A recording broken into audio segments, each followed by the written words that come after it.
sull'isola della Cona, nella riserva naturale della Foce dell'Isonzo con Paul. Ciao Paul! Ciao, piacere. E Paul ci accompagnerà fino all'osservatorio della Marinetta, che è il primo punto, no? Il più grande punto di Il più osservazione. grande punto di osservazione.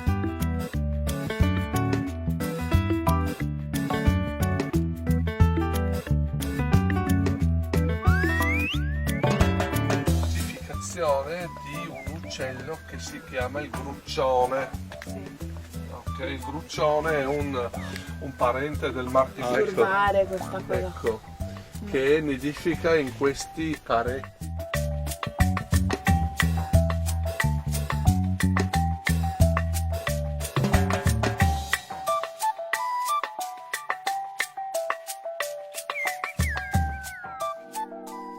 Col dottor Fabio Perco, che è direttore scientifico appunto della riserva.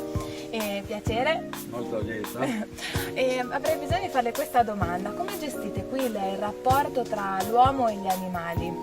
Beh, qui in pratica sono gli animali che vengono a vedere i visitatori, si potrebbe ironizzare, non viceversa, nel senso che con tutta una serie di tecnologie abbastanza semplici, fondamentalmente dividendo il territorio in due parti, una dedicata ai visitatori umani e l'altra ai visitatori con le ali, siamo riusciti a ridurre gradualmente quella che viene chiamata tecnicamente la distanza di fuga che gli animali selvatici di solito hanno nei confronti degli esseri umani. Quindi molto spesso in questa riserva, camminando dietro osservatori schermati come questo, è possibile anche per persone che non hanno esperienza e magari sfornite di un binocolo che comunque sarebbe utile avere, possono ammirare animali estremamente schivi, di solito a pochi metri di distanza.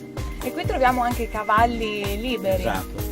I cavalli hanno sostanzialmente due funzioni. Una è quella di taglia erba a energia solare, nel senso che loro camminano e brucano lì dove la vegetazione cresce, nelle zone umide poco profonde. Questa in particolare d'estate, quando fa caldo, cresce molto rapidamente, quindi contribuiscono a mantenere un equilibrio tra le acque libere, diciamo poco profonde, dove molti uccelli sostano, e le zone più dense di vegetazione. E l'altro scopo è quello di organizzare delle visite guidate a cavallo.